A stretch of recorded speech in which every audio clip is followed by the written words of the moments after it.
Welcome to Cut Daisies and Unicorns. This is a Phil and Steve edition, so you never know what's going to happen, so you're going to have to be able to pay attention, keep your ears ready, keep your eyes ready for those that are watching, and be ready. I don't even know what's coming right now.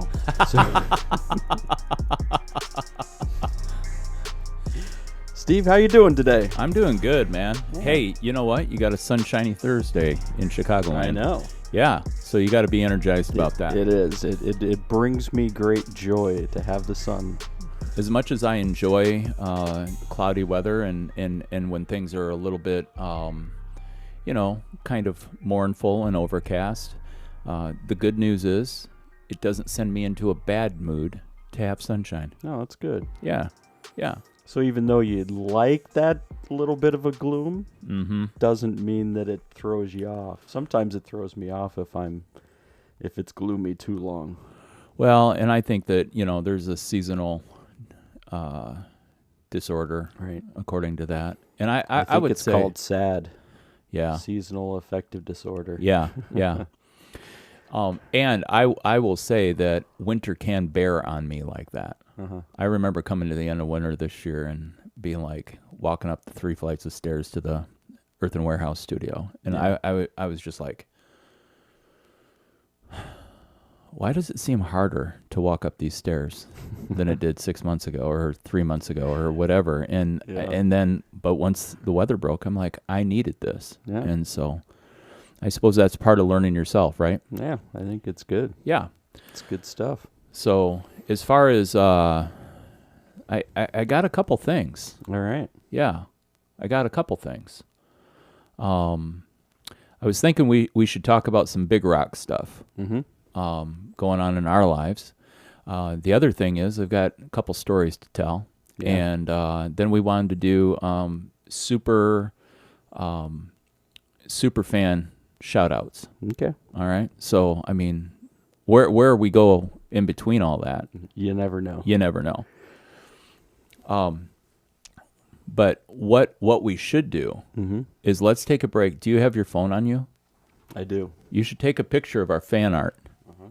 And Lynn, the artist formerly known as Caitlin, who would be added to the list of superfans. She actually liked the Facebook page. Oh, that's good. Yeah. And so if you can get that to your computer, then we can show it on the big screen, and so people can take a close-up view of fan art. And for those of you who missed the last episode, we finished at the end of the episode to be able to talk about the fan art that was sent in because of the blank pages and all the stuff going on. And so we wanted to put that out there that if you wanted to. Now what we're going to do is we're going to show you the technology and ability that can take place for fan art. Right. So if you want to sit your kids down and you want to say, hey, let's draw a bunch of daisies and unicorns and get that right. I mean, it's cut daisies and unicorns. It's not daisies and cut unicorns. We don't want dismembered unicorns showing up. No, we don't. So, but you can do that, and then we'll be able to show it on the podcast, and we'll feel really good about that. Yeah. And so, But as far as everything that's going on, man, it's a beautiful Thursday. We once again fall into a technology difficulty where we were thinking we were getting all ahead. For anybody out there that wants to know, you can't run display out from your Atom Mini Pro to an iMac. It's just it's not possible. Just so everybody else out there knows, if you're running an Atom. Yeah. Can't use the iMac as a monitor. Which doesn't make sense to me. Apple, why can't you get to be able to play with other technology? They always have to be so, tightly wound. Yep. Yeah. Yeah. So here's our first fan art. And kudos to Lynn for her ability to go where no one's gone before. Right. And draw up. I was talking to her on Sunday and telling her how thankful I was for this piece of art, and she filled me in on the process Yeah. and what it took. And with that, yeah, she let me know it's multimedia. It took some time, and didn't get the opportunity to be able to speak into her life that good art does take time. Right. Yeah, It it's does. not something that you can like just kind of push out there. Yeah. Right. So. Which is, that is a good thought, though, about art. I mean, because art, is across multi-mediums, right? And I even, when I'm listening to people who have created music, and they say, I mean, there's some people who, I mean, it takes years to create a song. And then there's some people who are like, yeah, I think I wrote it, wrote lyrics, music, put down a first, like on the same day. Oh yeah. And there's so sometimes like that inspiration gets out there and you're like, no, like this is like needs to be there. And it, it's kind of like real quick. Yeah. Sometimes it's like, you know what, like good songs and good thing. I mean, like also might take a while. Yeah. And it's okay on both sides, right?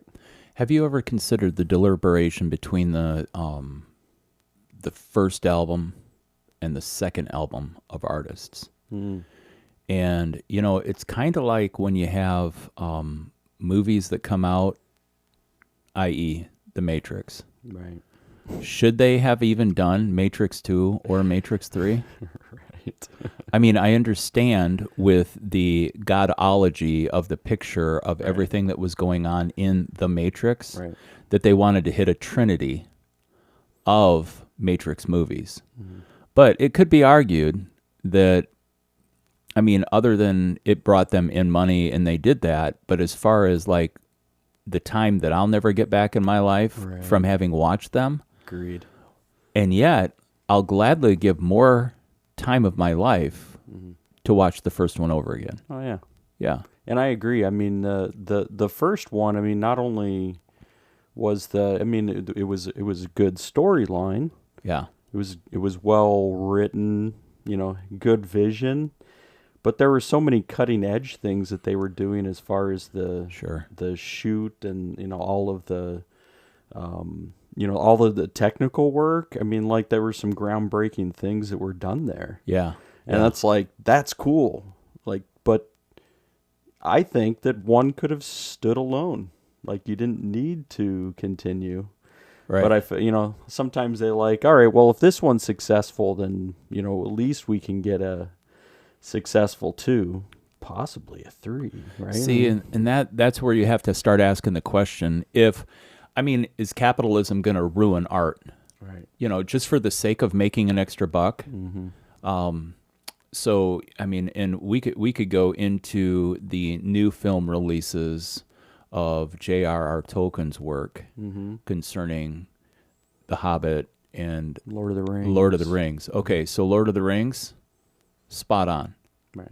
When they took The Hobbit and divided it up into 3 movies, and yeah, I'm like, really? Right. We didn't need that. Yeah, especially when there was, I think there was 1980s, they had the first version of The Hobbit, which I thought was pretty well done. I mean, Are you talking about the animated one? No, there's one that was I think it was 8. I don't know. I'd have to look back, but all right. Yeah, because that one was done. I mean, and that's sometimes what they do. I mean, I think Netflix is now trying to develop a whole Lord of the Rings series on Netflix. Oh, that'd be cool. Yeah, so we're going to see what they're going to do. We're going to see what they're going to do with it. That's always the question. And yeah, I think what they're even trying to do is even try to make it more like Lord of the Rings. Not Lord of the Rings. More like what's the HBO series, the Game of Thrones. Game of Thrones. Oh, So okay. they're going to try to bring like some possible like nudity into, and I'm like, I don't want like, to see a naked hobbit. Yeah, I'm like, where are you gonna go with this, Netflix? Because I'm not quite sure. I don't think J.R.R. Tolkien was like, oh, like, I don't think that. I mean, so they're trying to recreate it. I'm gonna save my, like criticism of it until after it comes out and see it. But Yeah. I don't know. But if people are wondering, Yeah. I believe that there is a Tolkien biography movie that's out there So. that you could be able to probably catch on one of the services and take a look at that. Yeah. So we digress, but I come back to sophomore album after part of the reason why first albums do really well is because a lot of songwriters, what they're doing is they've had their whole life that they've been working through songs and writing, and then they put out the best of what they have at that point. But the amount of time in between all of the songs accumulated for their life in the first album, then when they go to the second album, and typically, and I didn't know this about the music industry, but I mean, you're talking about a 1-year shelf life on any album created. Usually the industry is saying, all right, now it's time to write more and it's time to push it out.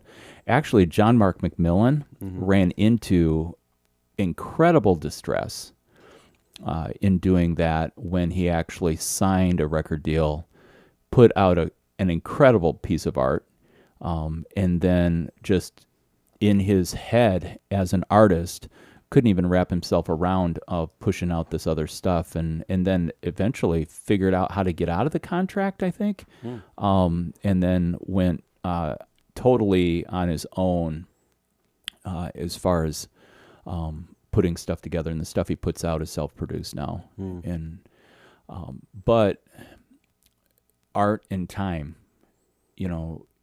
there's just realities that it takes time. Yeah, but I even think about when we were looking at artists and we were thinking about the time, even first albums compared to later albums. I mean, I go back to like the Avett Brothers when they were originally on a smaller label, right? And then when they started to pick up traction, then they, I think Rick Rubin came in and he was helping them out with the production of the other ones. And some of their albums continued to get better too. And I'm not saying it was because of Rick Rubin, but I'm saying sometimes I think also the art that you're putting together. I mean, I like early albums of the Avett Brothers. Yeah. And I also like later albums of the Avett Brothers. But I think that there's some of those intricacies that you start to also build on sophomore, releases even further on.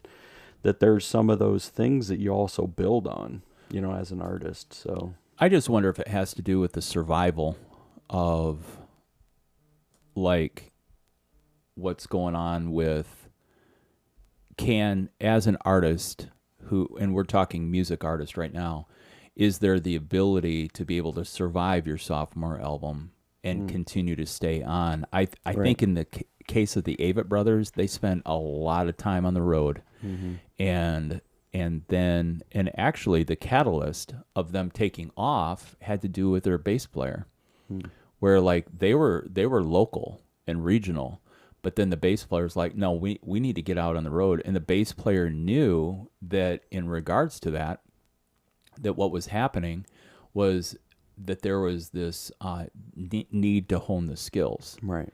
And that pushed them to the West Coast, where they did a bunch of work on college campuses, and just getting out there and doing this stuff for a long time for no money. Right. Honing the skills. I also believe that both brothers are really, really committed to a self-evolution. They're growing. Right. And probably would even be considered, I think, in folk rock as some of the current prophets the work that they're doing is just an incredible work. Being able to see the sign of the times and be able to declare that, and a lot of artists have moved into that in a response of what we've been going through culturally as a society here in the U.S. Yeah. But going back to looking at those, like your early albums, I mean, there's a reason why you have people that are called one-hit wonders, right? Right. The 90s, because, yeah, the whole decade. Yeah, there's something about, like, what you were talking about. You put so much energy into this debut album that you're saying, like, we're just dumping everything. Yeah. And then all of a sudden, there might be something that gets picked up. It might get played, and then all of a sudden you're like, I don't know what to do with this. They want us to write more. They want us to, and then you get into those forced moments, and then you don't hear from people again. And I think that's part of record industry too. But I think that, so I think that's where you also have people who fall off the map. Yeah. Like, where did they go? I don't know. Don't have any idea. Right. Well, and I just wonder then if you start talking about the one percenters of the one percenters. Mm-hmm. So you got Dave Grohl, Foo Fighters. I mean, he's like, even if they would have known they would have part of the success that they have as a group, he said that he would thinking about the name more seriously. Right. But again, here's a voice, here's a guy. Where does that come from? Well, we're talking about the art of Picasso. We're talking about the artwork of Leonardo da Vinci. Right. We're talking, we're talking one percenters of one percenters. And my old mortgage boss always used to say, "Hey, Steve, if do you consider yourself to have above average intelligence?" And I said, well, I never really thought about it. But sure. He goes, so does 100% of everybody else. That's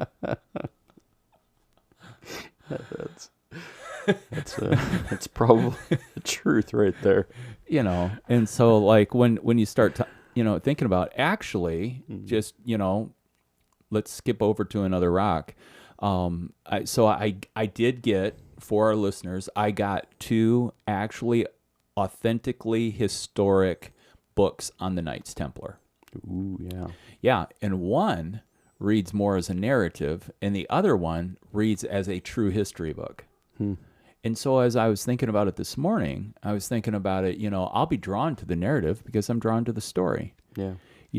And that's where I'll spend my time, and it's why I like The Curse of Oak Island, because even the older brother, Rick, he's like, the true treasure here isn't the gold and the silver that we'll find. He goes, the true treasure is this story, and the story evolving of what has been unknown. We're writing history right now because we're discovering things that hadn't been discovered before. Yeah. And so I thought, man, now there's a guy, multimillionaire, who can be able to tell you about true value and that there's value in the story. But I go back to that for the Knights Templar, so now I'm not chasing down the rabbit hole of conspiracy theorists and what has been lost and what things are subjective to, hey, is this real? Who lost what? How's this all working out? And stuff like that. But being able to start doing the research and gaining knowledge on this. But in that one history book, oh my gosh, I'm reading it and I'm like putting into a file. Yeah, I don't know where that is. Yeah, I don't know who that is. Yeah, I don't know. You even know how to say this. You know how you read when you're like, you hit a word that you don't know how to say, and you're not like, I'm like, I really don't want to dig out my laptop right now and start, how do you pronounce? Or even, what does this word mean? I'm like, I've made it this far in life without knowing what that word means. I'll put it into context of the whole and be able to figure it out, And so anyway, I was thinking about that. I'm like, man, there's a kid in high school, Jeff Hess, that was my debate partner. And I mean, this kid read through the high school library in his 4 years in high school, including the encyclopedias. Wow. And that's where I started thinking about above average intelligence. I'm like, people like that, they've got compartments where like all of it makes sense and they're filing and putting this stuff away. Me, I have to start with a plain sheet of paper and put a diagram. 1099. I didn't even know you were on the debate team. Oh, I've got things to share that you don't know about me today. Yeah. Yeah. Would you call yourself a master at it? Ah, boom, boom, boom. Actually, as a sophomore in high school, I got to make it to semifinals with a team. Wow.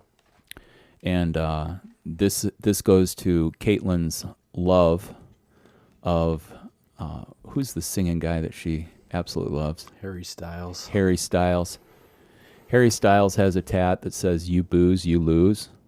So this one guy was supposed to argue first negative, but he had too many Coronas the night before, so he wasn't feeling good. So he's like acting like a puss and just being like, I don't feel good. So Mrs. Pitcher, she's like, "Cole, you want in on this?" I'm like, "Absolutely." And so yeah, I got to do that. Wow. And then they defunded that portion, and so my junior and senior year we didn't get to do it because there was no funding. This is 1983. Yeah. Wow. When the debate class came to junior high in 8th grade and basically just did a promo and saying, hey, this is a part of the extracurricular that you could have.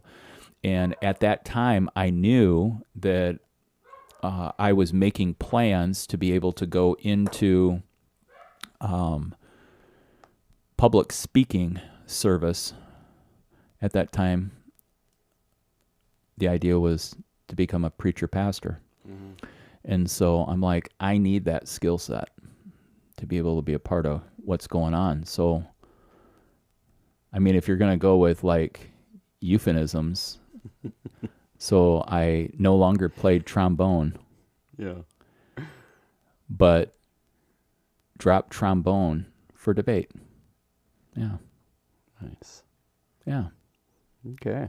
Yeah. So I learned something new. Maybe you learned something new out there too about Steve. So Steve's a debater.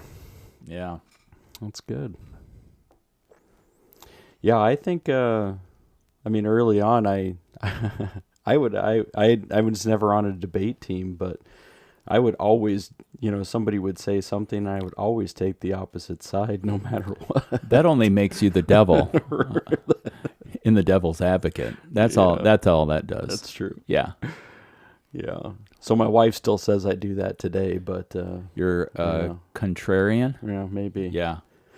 I'm always like, it can be boring if everyone's always agreeing on everything. So why not take the opposite side on it and see what you can do with it? Actually, I was thinking about how much taking the opposite is within our humanity. And just to lob this out there, we're not going to get to the end of this part of the discussion, but I just wanted to say that, I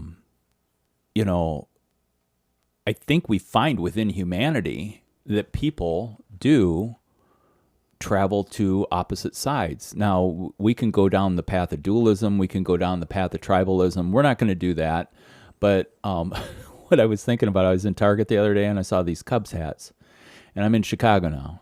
And I was like, man, should I pick up a Cubs hat? And I'm like, no. I'm like, no. I haven't cared about the Cubs up to this. 54 years of my life, and I've never cared about the Cubs. Why would I want to buy? Then I looked at the Blackhawks. I'm like, over the Red Wings? No. Right. And so I'm like, and then I was like, well, should we talk about sports? And I'm like, no. And so then I was thinking, I'm not really for anybody in sports, but I know that I can be against some things in sports. So what does that tell us about our humanity? Again, a contrarian view. Well, why wouldn't you pick a team? Well, why would I want to pick a team? Why do you have to? I don't want to or have to. And I'm not going to shell out $12 or $15 or $18 for a cap that, even though I would wear a cap. Right. Oh my. Anyway, these are the musings. Yeah. I'm not sure if it's a musing. It's amusing to me. So, and I think that's where, so why, where are we going to spend our time talking about things? Well, we're not going to talk about things that aren't going to matter to, most of our listeners are probably also not like, oh, sports teams, yay, let's talk. Like, we haven't had anybody who's like, can we talk about sports for a moment? No, like, we don't have people who are listening who are like, sports. There's a couple people. Nick Prenger and Chris Thompson like to follow that. And for as much as Bill would ever catch, an episode here or there, he and Leslie, I don't know if Leslie's ever heard an episode. So, whatever. It just is one of those things where when we're, thinking about things, I find it interesting that, to muse would be to think or to ponder, right? Mm-hmm. A musing are things that you don't think about. Right. So according to the English scholars, the idea of laughing or jesting would not be the point of musing. Right. Yeah. So, but actually we draw a very strong comedic line on musing over the things. Yeah. The puppies in the background. Right. Yeah.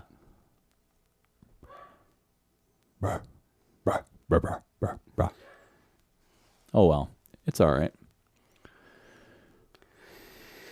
All right. So, since full disclosure, Thursday, one of the things that I talked about that I'm like, we need to shout out to our super fans. Yeah. My Aunt Linda is a super fan. Yeah. Every time there's an episode, she clicks on it and she's there. And so I just wanted to say... She was there for the live, too. Oh, yeah, absolutely. And just wanted to say, hey, Aunt Linda, thank you so much. We really appreciate you being involved and supporting, and hopefully we bring some chuckles to your life. and so we appreciate that. And of course, I think Heather's a super fan. She is, yeah. She likes to comment, too. Mm-hmm. Yeah, and commenting is good. Mm-hmm. Yeah. And then I think Caitlin's getting there. She made fan art. Right. What else do you need? She's gone the extra step and came our way with that. She says she's usually listening when she's taking the bus from her place to the salon. So. Oh, yeah. So, Caitlin, if you're listening or watching, hey. My mom's a super fan. Yeah. She thinks we're crazy. Obviously. She does. She thinks we're crazy. And but there's a new super fan. Yeah. And it's Athena. From Urbandale. Mm-hmm. And I wanted to do a shout out to Athena because I have fond memories. When I was at Gloria Day, Athena was in the congregation, and she would come in on Sunday mornings, and Elaine there would make cookies for the people who were attending. Right. So if you were too fast in getting out the door and you didn't have breakfast for the kids, then it'd take care of the grumbly tumblies and stuff. So Athena would walk into the Family Life Center and she'd be like, "Hey, cowbell," and I will forever have Athena, you hollering at me. And so I wanted to tell you something you didn't know about me. Yeah. I've given flute lessons for over 3 years. What? Why did I not know this? See? Flute lessons? Flute lessons. I didn't even know you played the flute. I don't. All right. So you give flute lessons and you don't play the flute. There's got to be a story here. and that's the part that I wanted to like. I was like, oh, this is gonna be fun. Yeah. So Athena came up to me one time, and she told me that she had played flute in the past at Glory Day, and I said, like, for what? Oh, either pre-service or offering and stuff like that. I'm like, all right, right on. And she then told me that it didn't always work out well to have an accompanist, and so, but she was wondering if she could do a special playing of her flute.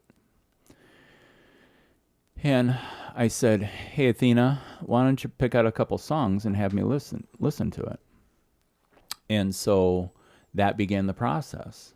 And so every Sunday morning after I got done with warm-up rehearsal in the Family Life Center, Athena, we would have about a half-hour break before the service started. And Athena would have been set up in the youth room and have her music out, have gone through her stuff, and she had been practicing, and I would listen to the work that she was putting into her instrument. And so then I would talk to her about, what things were going well and what things weren't. And when you're like, I didn't know you knew how to play flute, and I'm like, I don't, but I'm musical. And so I could be able to tell based on the timing whether she was getting, she was picking out songs that I knew. And so we went through a 3-year, at least 3. It could have been 4 or 5 time frame to be able for her to be able to practice. And then Marcia Fries started up the Flute Ensemble. And so Athena joined the Flute Ensemble, and then she would use Sundays, and I would listen, and Marcia and I both would help Athena in her flute playing. And so after about a year, then during, I'm sure it was Advent, she came in and she did a pre-service, and then as she continued to hone her skills, then she did some offertory stuff and things like that. And yeah, the congregation was very supportive of her in her endeavors. Very nice. And I can add flute, instrumentalist, teacher, instructor to my resume. Right. Which, I mean, it's a great piece to add to the resume. Yeah. Yep. Like, I can help. I always appreciate Athena. I mean, she's very easy to talk to. She's she approaches without fear, and and yeah, so she's a great lady. Yep. We'll hear more, and people will see Athena probably comment in the Facebook event sections and stuff like that. She goes, "You guys are funny," which actually, what I really appreciate about Athena is her ability to be able to just call it the way she sees it. And she does not hold back on anything. And so I'm sure that we're going to get some comments from her, on this episode as we do an Athena, call out, and just be like, hey, thanks for sharing, liking, and subscribing, Athena. We're glad to add you to the Cut Daisies and Unicorns tribe. Right. Yeah. We're grateful that you found it, that you're listening now, and that you'll continue to spread the word. Yeah. Share it on your Facebook feed. Tell people about it. It's all good. Yeah. It's good. Yeah. So where are we going next? Got some super fans. Yep. And we're always looking for new super fans if you'd like to be a super fan. Well, dare I say, I think one of our super fans, almost comically so, because he has delighted in just being, always making a comment. Adam Bugos. Right. We got to include him in on that. Oh, sure. Yeah. Yeah. Because he does like to comment too. Yeah, and his comments are worthwhile. Definitely funny. And Adam, by the time you hear the trailer, it will be less than 24 hours until Adam becomes my son-in-law. Right. He is the appointed son-in-law to be. He's the appointed. As long as everything works out all right, and so that's happening in this time frame. And he will be marrying my daughter Micaela on Saturday, May 15th. Mm-hmm. We were looking at venues over a year ago, and Micaela's like, we were kicking around dates and stuff like that, Dad. What do you think? I'm like, what do I think? What does it matter? I said, here's a bit of advice somebody told me. Is like, if you're going to get married, don't get married within the first 7 days of the month. Because at least then when you get to the month, you have 7 days to prepare for the anniversary. Right. Yeah, that's good. So I told him that. And then I said, well, are you guys thinking April, May, June? What are you thinking and stuff like that? And Michaela's like, I don't know. We're thinking maybe April or May or something, And I'm like, well, why wouldn't you do the 15th of May? That's 515. From the 515, getting married on the 515. How can you forget about the 515? Right. So they landed on that. And then COVID hit. Of course, COVID. So all that shopping for venues, boom, out the door. Maybe there's a celebration coming up later down the road, but because of the attendance restrictions and things like that, they got on Airbnb and looked for a wedding destination place, and so we're traveling to Winter, Wisconsin. Winter. It's a place. It's not a season there. Right. Yeah. Is it always winter there? It's not. It's not. As is with Wisconsin, there's a lot of clear water, a lot of lakes and stuff like that. And so they got a place. They're having the wedding party come in a small group of family, very limited. And then, we're doing that whole thing on Saturday and then driving back on Sunday. And I'm looking forward to getting into my natural rhythm back in Chicago after that. Yeah. Yeah, that's taken some time, and yep.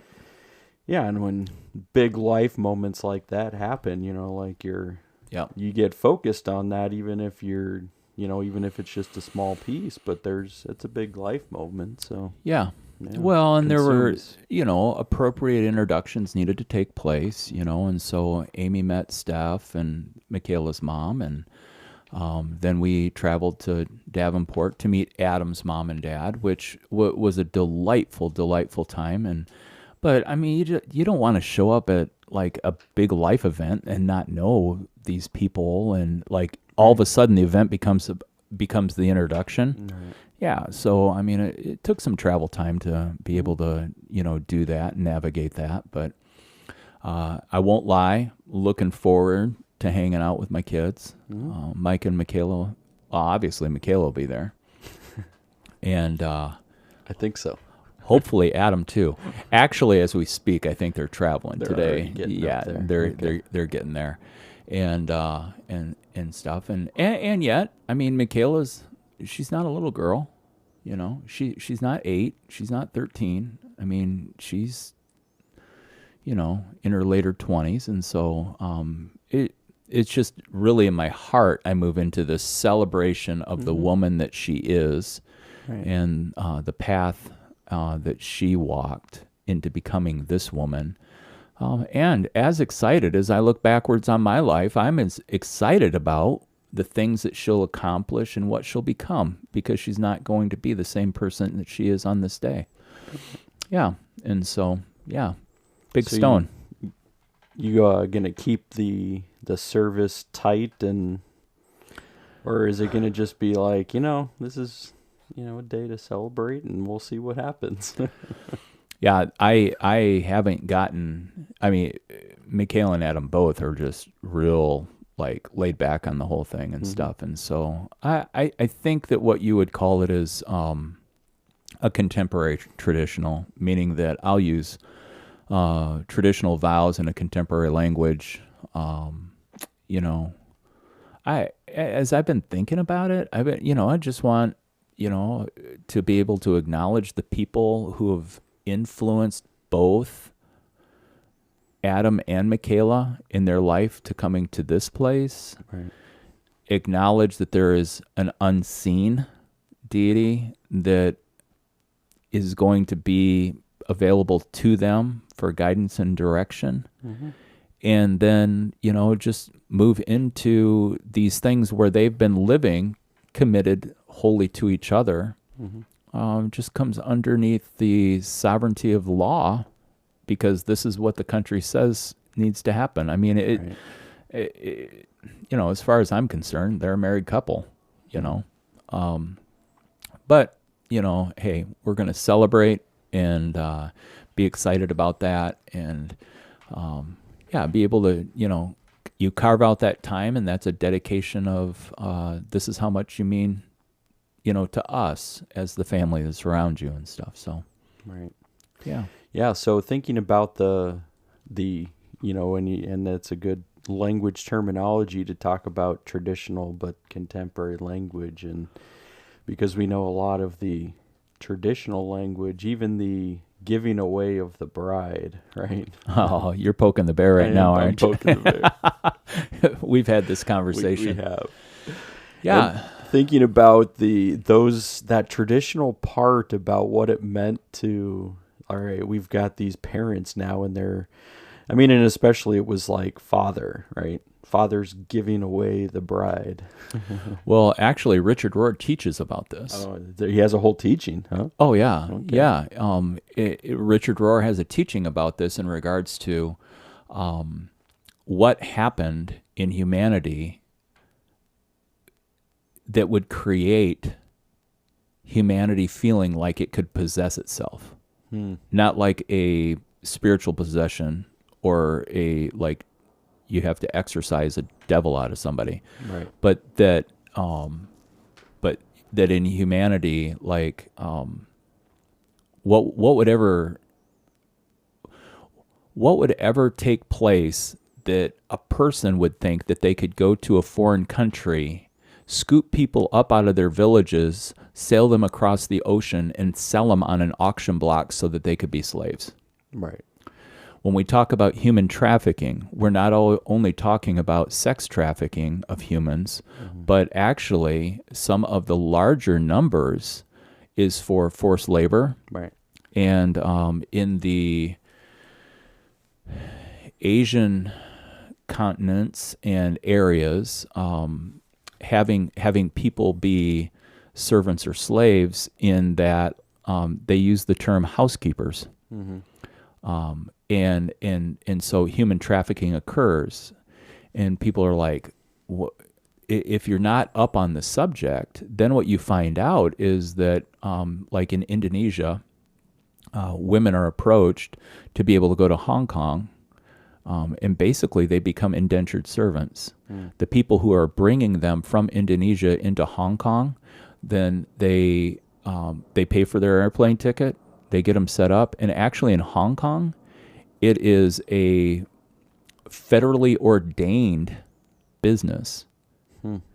So there are these companies that can build contracts with private individuals to have people who will take care of their homes, laundry, children, all this thing. But the sign of human trafficking is when people will confiscate your passport, and until you pay that debt back, then the debt of the plane ticket. Now, what we would also know is wretched business people would put an exorbitant interest on the money. Right. And so whether that could be overcome, and a lot of reasons why these women specifically get sucked into this is because they're told of the lure of the money that they can make in this different situation.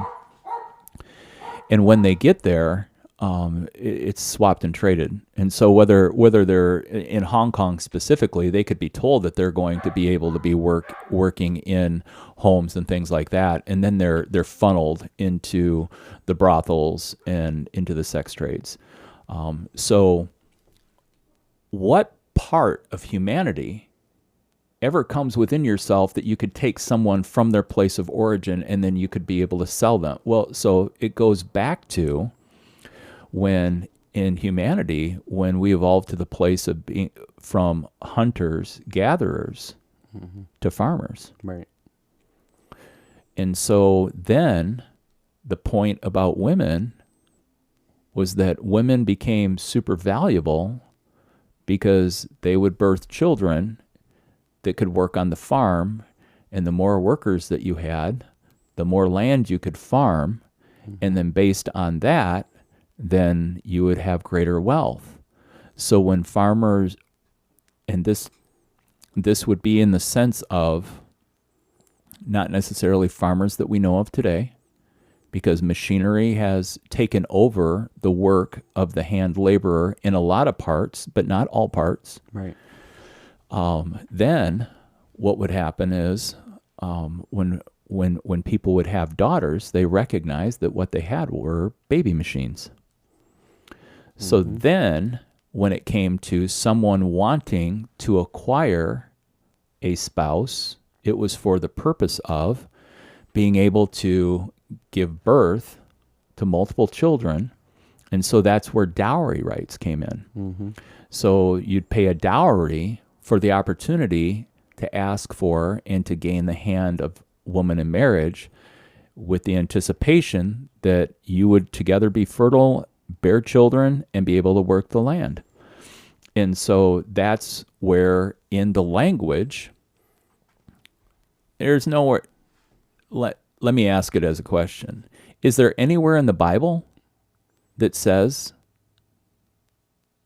the father shall give to the husband? No. Yeah. There's no instruction on it at all. Right. I mean, it does say, like, man will leave his father and mother and be joined together. Right. Yeah. But not a transference of ownership. No power within there. Yeah.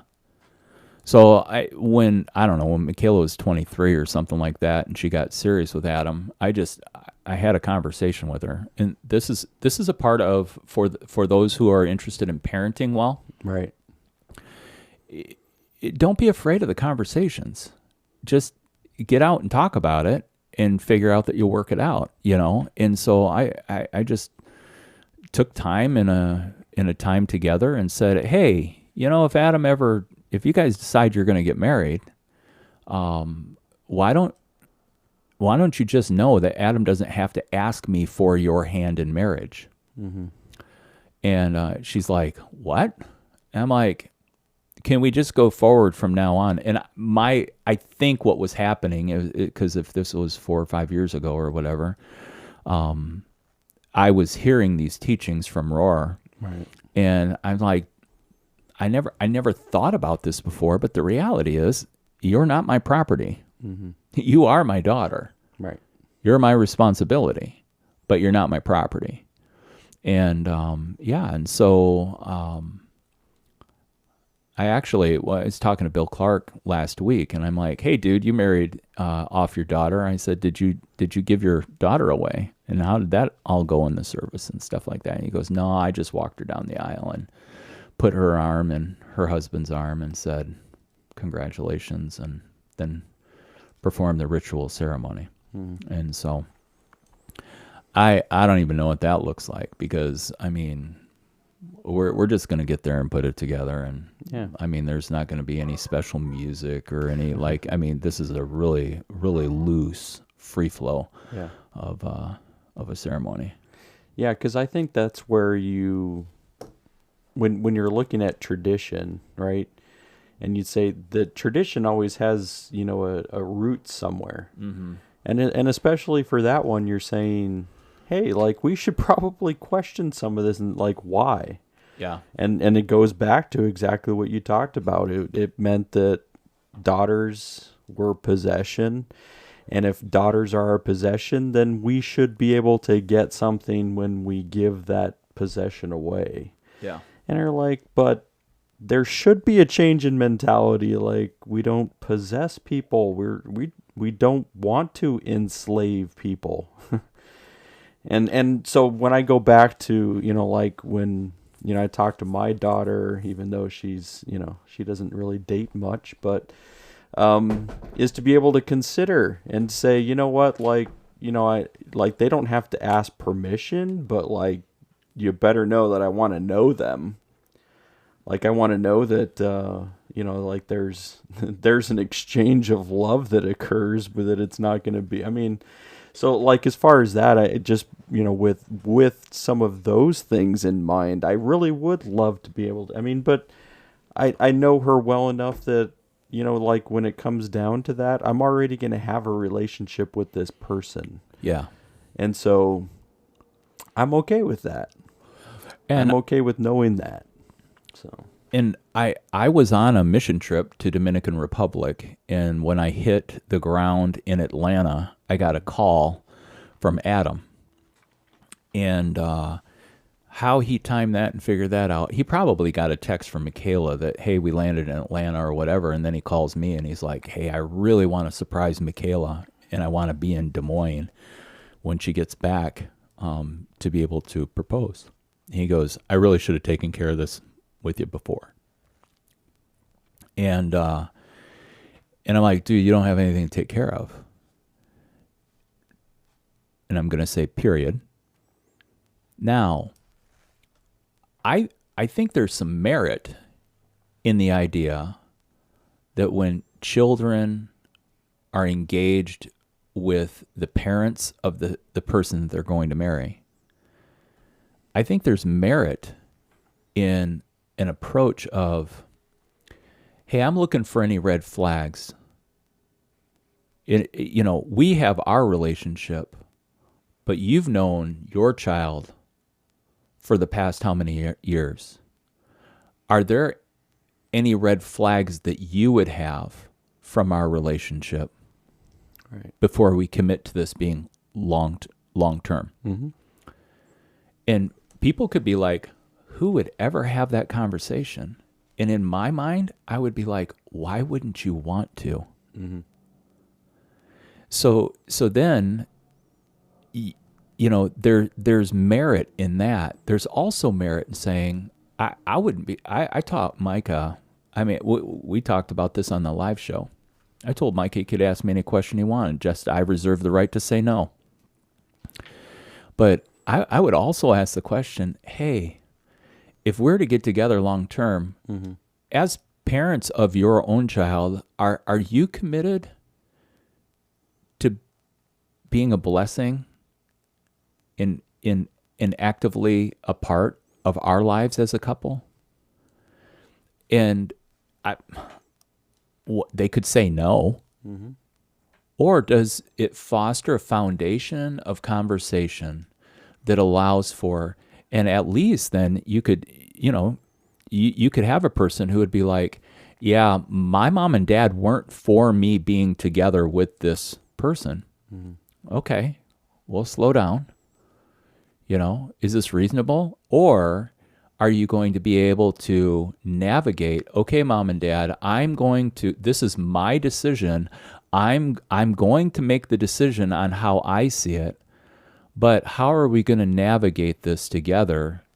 Because what I really need is I need support in my decision for what's going on. Mm-hmm. But see, again, these are questions of furthering the conversation versus what may dig into as points of contention mm-hmm.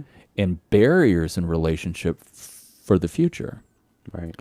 And I'm purposefully, just for the sake of being on the record, not getting crass. Mm-hmm. But I quite frankly, if Adam was a dick, I would have had that conversation with Micaela. Right. And saying, hey, if you're making this decision and you're going forward with it, just know I'm going to be struggling with it, and you're going to be dealing with me. As long as I'm alive, I'm going to be struggling with this unless there's a motion and movement of personal growth and things like that.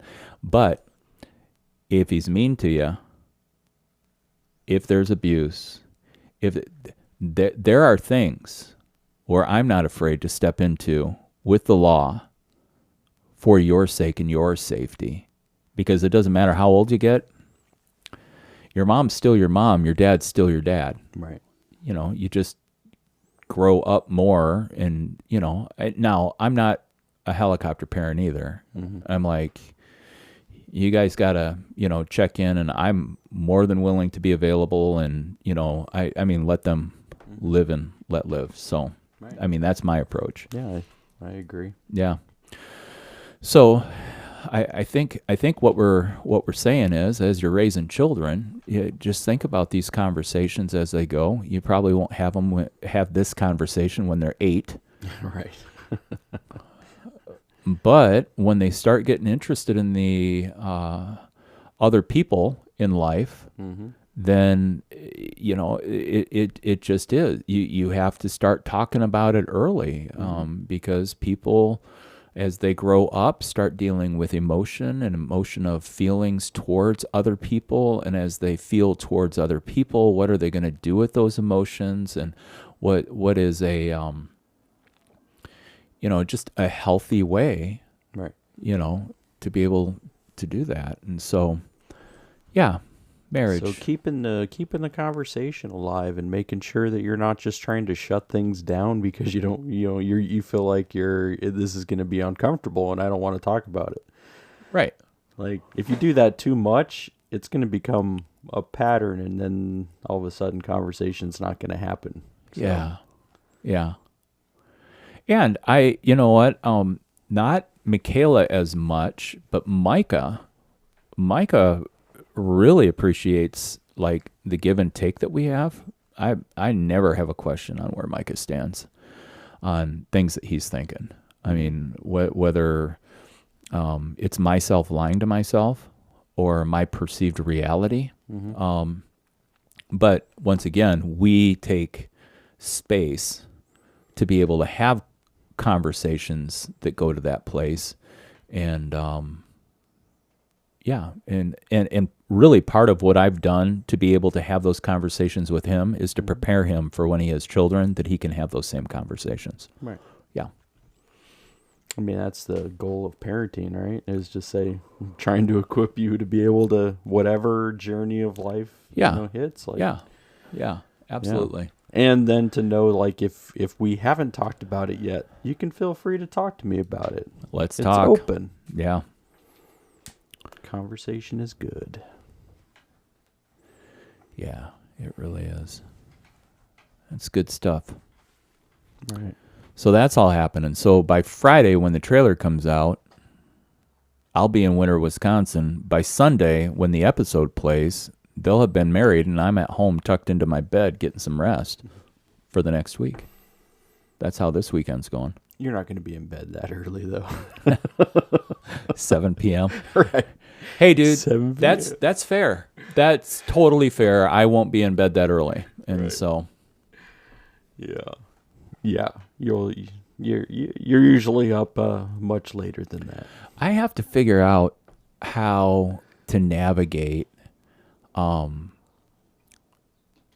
Like I want to be more productive in the nighttime, but I don't want to be a disturbance within the home.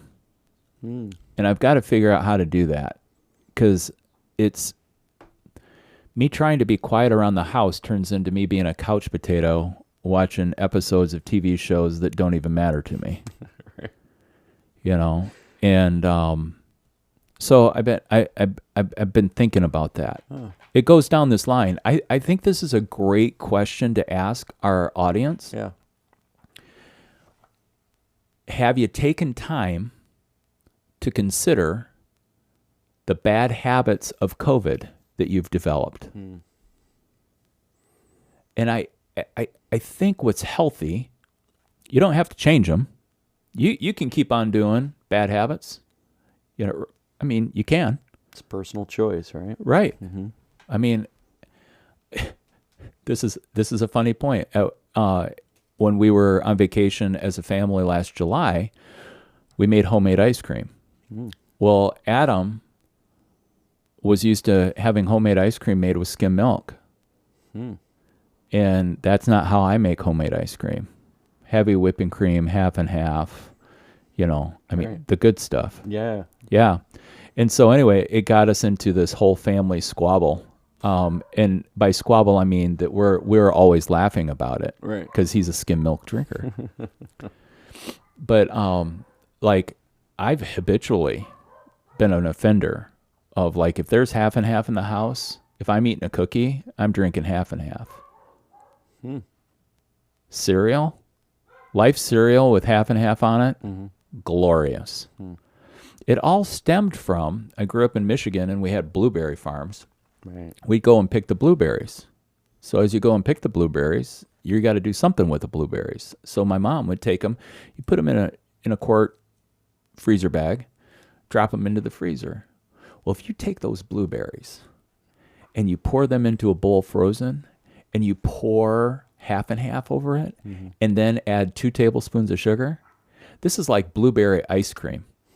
And it's absolutely fantastic. Now, I say all of that to come to a place where over the course of my life, now my dad was a middle of the night eater. So there was something, Micah would always laugh, like in his formative years growing up, he would bust a gut hysterically because about the time I was going to sleep, he'd be waking up to be able to go do the newspaper thing or whatever. Okay. But if there were Hostess cakes, ho-hos, or whatever, he could come out and the box is empty and there's 9 wrappers just laying on the counter and I'd clean up after myself. But if there's half and half in the fridge while that's going down, there's not half and half left. Right. So middle of the night eater can happen. Like it's in waves and rolls or seasons, and stuff. I don't always do it, but I can have a propensity to do it. My mom's homemade chocolate cake with chocolate chip frosting. Oh yeah. You cut off the bottom half, leave the cake in the garbage. This frosting is so thick, and what's seeped into this black cherry chocolate cake. Oh my gosh, so good. With half and half, boo, over the top, over the moon. I mean, just so good. Yeah. But I mean, 2 weeks ago, I'm getting on the scale, and actually, it was after a Sunday after church. I'm like, my jeans aren't buttoning like they should be. What's going on here? I'm like, I feel so big. And I got on the scale. I'm like, well, no doubt, dumbass. You feel so big because you are. You gained some. Well, and I had gained my COVID-20 before winter hit this year. Yeah. So anyway, I am, for the sake of my health, back on my Mediterranean diet that the doctor put me on 4 or 5 years ago, and back to healthy living. But what that does is that much like Heather and I had a conversation earlier today, I have more energy. So when I have more energy, then I'm like, twiddle my thumbs. Well, here's the thing: COVID bad habit. Right. If the way you're going to put yourself to sleep is drinking beer, you're not going to lose the middle ground fat, right? So got to change that. So contemplation, what COVID bad habits do you got? You can't make a motion to change into any direction if you're not taking time to just figure it out, And so what COVID bad habits, Yeah, because I think that everyone can probably connect with some kind of thing that they've attached themselves to. And so I mean, I had also gained one when the gym closed, and then when we weren't headed out as much to grocery stores or to restaurants or whatever, then it was like, all right, so we're gonna cook here and we're going to make sure we have and then it was always like, well, we're stuck inside. Let's eat some snacks. Let's do desserts all the time. Let's make sure to bring all that richness into, and then it was like, oh yeah, well, this isn't too bad. It's not too bad. And then you're like, oh, wait a second. I'm a little bit more round than I was pre-COVID. So that is obviously there. Yeah. trying to be able, yeah. So I'm interested in this Mediterranean diet, though. What is this? What's it include? Well, so just to give everybody context, basically what the doctor did back in Iowa, my blood pressure was going up, and even as he was increasing the medications, it wasn't holding my blood pressure down. And he's like, we've got to figure something out. And so, by the way, I'm putting you on a strict diet. Now, I'm enough of a lemming in, like, if I go to the doctor and the doctor says do this, because I'm really that way about if I give my word to someone, even like if down the road there would be a conflict, I would keep my word over what my preference would be or whatever, because I gave my word, to do that. And so the doctor said, you need to do this.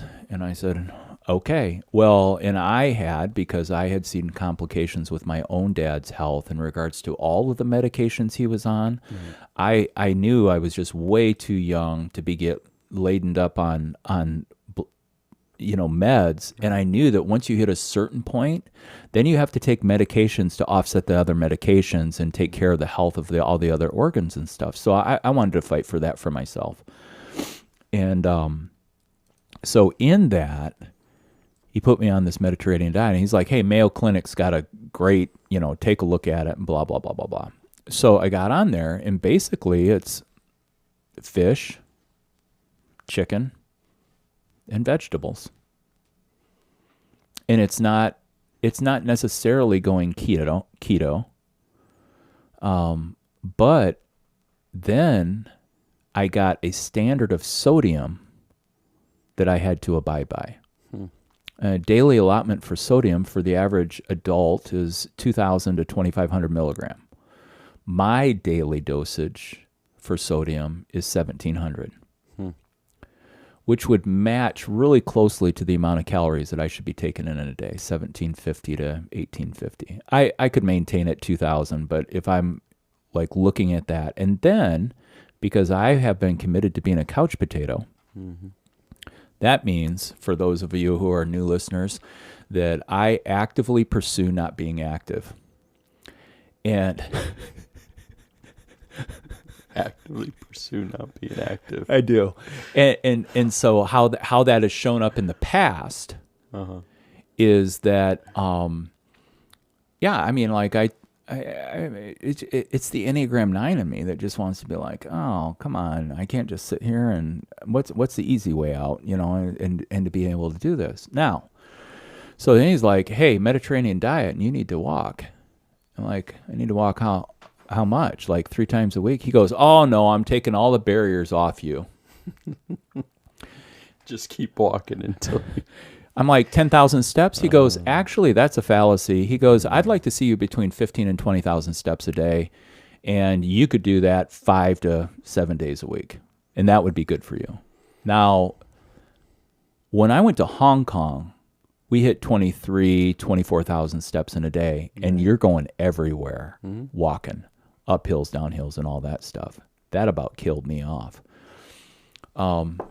And back when I lived in Iowa, I could clock in 8,000 steps around the church and with everything going on normally. But that was another thing that I noticed when I looked at my steps, is that my steps had dropped by 2/3.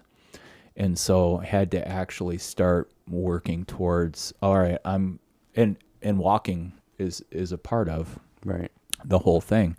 But 1,700 milligrams of sodium, when you see how much sodium is in one slice of bread, it could be 30%. Right. Chicken stock, beef stock. You start doing that. So I don't even have to try to do keto. If I just go for sodium count and watch sodium count, I get an incredible elimination. Now, what really irritated the crap out of me is that natural things have sodium in it. Right. So if you're eating raw snap peas, you'd be like, well, the calories aren't there. No, but there's a sodium count to it. So then there become... And it's natural. The natural sodium. Yeah, just like natural sugars. It's not processed sugar added. Right. We had cauliflower mashed potatoes last night. And on it, it said that there were 2 grams of sugar or 4 grams of sugar, but it said added sugars 0. In this cauliflower, There's already sugar. Well, because there's 7 grams of carbohydrates. And what do carbohydrates turn into? Carbohydrates are, turned into sugar within your system. Right. And i.e. beer, especially craft beers that, in regards to that, you got 300 calories, 350 calories in a beer. And I don't even know how many grams of carbs is in one of those. But I mean, so all of those things. So if I come back to the Mediterranean of what's going on, ain't no big deal. And my body responds very well to it. So then why am I running away from it? Just for the sake of half and half on life cereal is awesome. Yeah. Yeah, and I think I started eating too many potatoes. Oh, yeah. And I mean, potatoes are, high carbs and starch and all of that. But yeah, so I think that was also the incorporation. Even though I was doing mostly chicken and fish, I also was incorporating more potatoes. So yeah, just finding that alternative is good. Yeah. So we've moved into bed of lettuce, no dressing. No salad dressing, bed of lettuce, because if you start even doing balsamic vinaigrette, the EVVO, the fat content's so high. Right. So then that's where, you're looking at your macros or micros, and I'm not a dietitian. I don't know. All I know is that I got to a place where even being 20 pounds heavier than I was, feeling miserable, I was still 35 pounds from the peak of when I had this blood pressure issue. I mean, I weighed in at 235, 237, no problem at all. I'm still 30 pounds lighter than that. Right. But I feel awful. And so, there's the goal. I mean, so, bad habit. That's why I bought the King's Templar book, or Knights Templar books, and stuff. And so that's the thing. One of the things that I'm doing is not only eliminate, but then move into a replace. And so I'm kind of working on it hasn't been in full effect yet, right, but I'm working on a curfew for Steve that when 10 o'clock in the evening comes, then I'm going to start reading until I can't read no more, if my eyes get crossed or whatever. And then I'm eliminating the screen activity in my brain that just, and the way that the services are built, it's made to binge, right, so it just rolls over into the next one, and all of a sudden you're 4.5. It only gives you 3 seconds to decide. Yeah. Are we doing this? Right. Are we doing this? Might as well do another one. It's coming up. Yeah. And so, and there's another season that intertwines with all that, because with Earthen Warehouse Studio opening up, then there's the part of where, well, if I go to bed at night and then up in the morning to get in and to, get my hands in clay and, fingers on pencils and sketches and all that stuff, that'll feel better than, I got to go do this construction project. Right. Yeah. So anyway, that's my story. I'm sticking to it. Quite frankly, we would be interested if you wanted to comment in the comment section about COVID bad habits that you picked up. I mean, maybe it's road rage. I've always got that. So I bring it up because on my drive in, in this lovely commute, which I don't mind the drive. It doesn't feel long. It's 25 minutes. But there was this one car in the express lane that insisted on not speeding up or not going with traffic, clogging everything up. Right. So I come to the middle lane and I go around this person. Well, then they speed up. And so I mean, it's no big deal. I was driving how I would drive. I'm in the middle lane, blah, blah, blah, blah, blah, blah. I literally, since I moved to Chicago, have honked my horn twice. Today was one.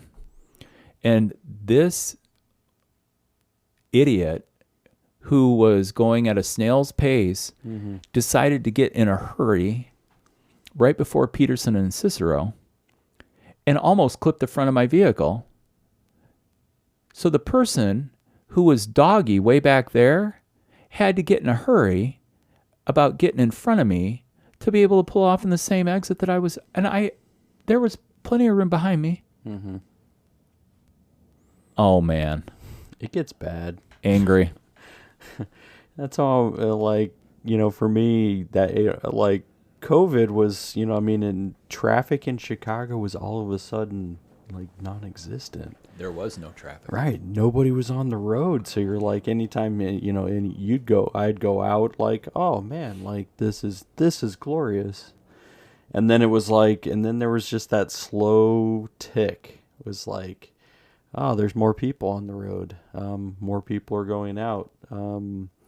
Then you're now it's almost full blown back to, where it was. And then it makes it worse. I mean, you get,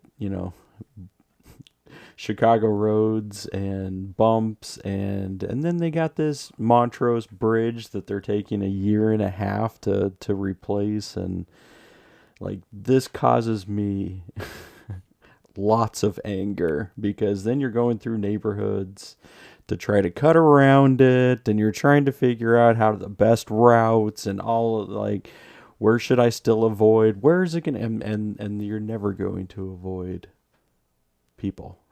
No. So the question that I had for myself as I was getting angry is it really about road rage? Mm-hmm. Or am I an angry person and road rage just lets my anger come to the top? I don't know. Wow. I don't know. Because I don't feel like I'm an angry person, but sometimes on the road I'm this gets frustrating to me. Yeah. I mean, because I always I talked to Heather about this, because, if somebody's going 20 miles an hour, it drives me crazy. If there's nobody else in front of you, you shouldn't just be going 20. It's not 20 down a regular road. Yeah. Go 25 at least. I always say 30 is a good, down Montrose or whatever, but when I get stuck behind people who are just this is a lazy day for me. And no, other people got to go places. Come on. Let's move. I like to get to a destination. Yeah. And you're keeping me from getting to a destination because I don't want to sit in the car anymore. Mm-hmm. So I've been trying to do better with it. Whether it's, pulling up music, bring it. So when I come home, whether it's, bringing Tyson back home from school, then we're usually pulling up things. And that's where I always like to, Metallica song comes on, Tyson, what song is it? Yeah. Yeah. And he's pulling out Metallica, and I'm and he'll even pull out the album and where it's located, which song number it is on that album. I'm really? Yeah. I'm this is crazy. Wow. Yeah. So I'm yeah. So it leads us to good conversation. Yeah. Okay. I'm glad you know that. I don't know that. Right. Wow. But he's hearing Metallica on a totally different level. Right. Yeah. Yeah. Yeah. So I don't complain about it, but he definitely has got a lot more metal in him than I ever did. But I'd listen to Metallica, and I'd listen to some other within the same genre of that, but there's a station that's all metal all the time, and I'm all right, we'll put it on for a little bit. And he's oh yeah, I know, Lamb of God. I don't know if you're familiar with Lamb of God. They're metal, and he's yeah, you're listening to I'm no, I never was really picked up Lamb of God. I know who they are. I've heard some of their songs, but I mean it's what I would. It's close to death metal, wouldn't you say, John? Yeah. So, yeah, I mean, it's in the death metal range. Yeah. So, but yeah, so those are some of the things I try to take my mind off of the people who are around me and just say, all right, like, let's spend some time here then. I've got the time. I'm not moving. This is where I'm going to spend the time. Yeah. And it's made it better. Taking the perspective. Yeah. I just know that there's just an awful lot going on the sidewalks and the streets of Chicago that, like, and it's state law that if a pedestrian steps down into the walkway, you have to stop. Pedestrian always has the right of way. Yeah, which, I mean, that's cool, but I would love for pedestrians to be aware of their surroundings. Right. And, like, when I'm at a stop sign and you're at the crosswalk and I'm stopped, go ahead and step off and walk across. I'll stay stopped. But why in the world would you be at the crosswalk, the cars are stopped, but when they go to enter into the middle of the intersection to cross over, then you decide to step off? I'm like, gosh, I just pray this. God, help me to be courteous and to make way for the pedestrian, not because it's the law,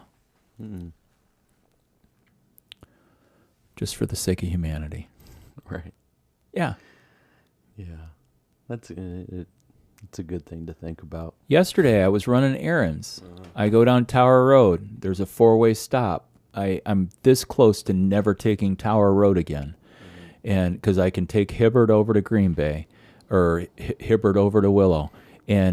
But there's this 4-way stop at the lagoons. So a grandma and little girl are crossing on my right. The two cars that could go either way aren't going either way. And there's a gentleman riding his bike across. Now notice, the 4-way stop is not going anywhere because of pedestrians. The grandma and the little girl come to the curb. Little girl's having a problem with her bike.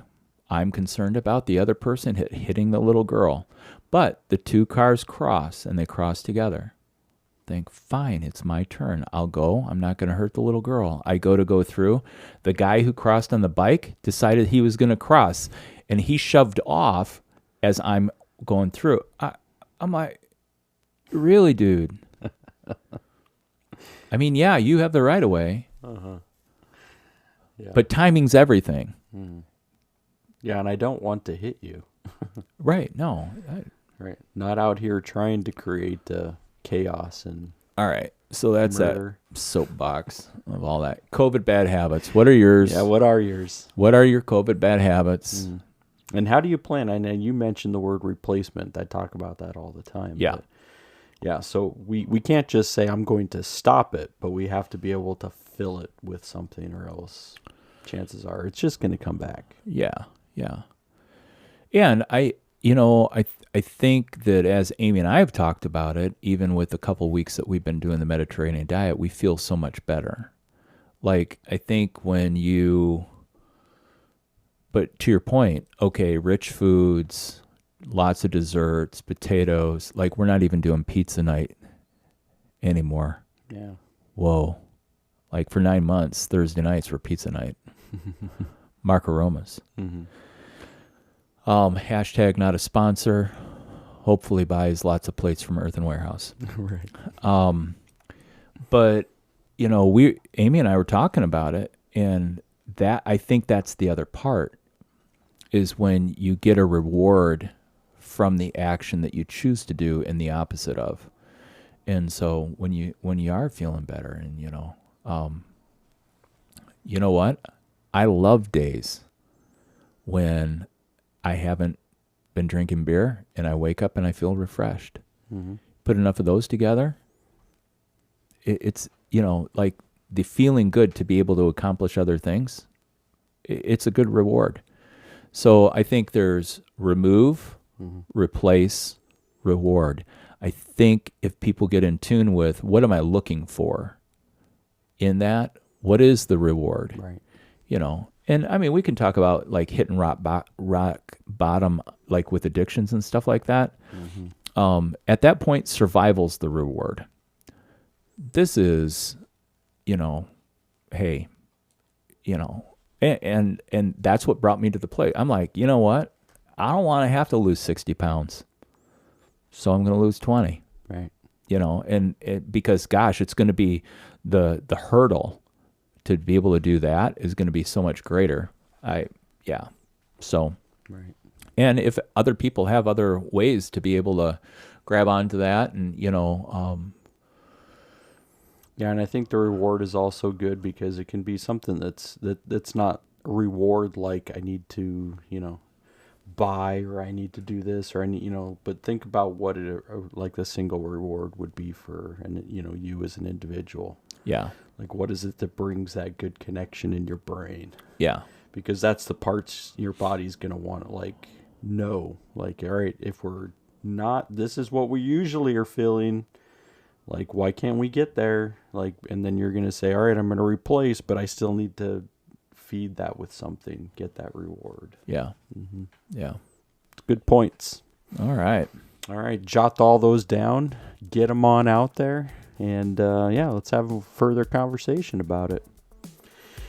All right, Steve, I think we're going to probably wrap up for today. What do you think? I think so. Yeah. I think if anybody was looking for a meandering from us, yeah, they certainly got it. They got it. A couple surprises, a little bit of advice. Learned some new things today. Yeah. Right. Yeah. And the request for fan art continues to go out. Mm-hmm. And so submit your fan art, even if you take a picture of it and send it to us. Yeah, then we can put it up there. If you're not near. Yeah. Mm-hmm. Yeah. No, I think that's great. And then we will continue. You can know that again, we're working in the background on other people to interview. We're also working in the background on different sources and resources. Quite frankly, we're overdue. We're ready for another Fringe event. Right. And so we're gonna dive into that and just come to the table with lots of stuff that you may or may not have considered in regards to the Fringe. Right. I might dive into some 1920s psychological, medical, mental, all that stuff. Kind of around the time of Frankenstein. Wow. All right. Sounds good. Fact or fiction. All right. Like, subscribe. Do your job out there. Share. And share. Sharing is caring. Sharing is caring. All right, everybody. All Glad right. that you stuck around, and we will see you next time. Take care. See you later, everybody.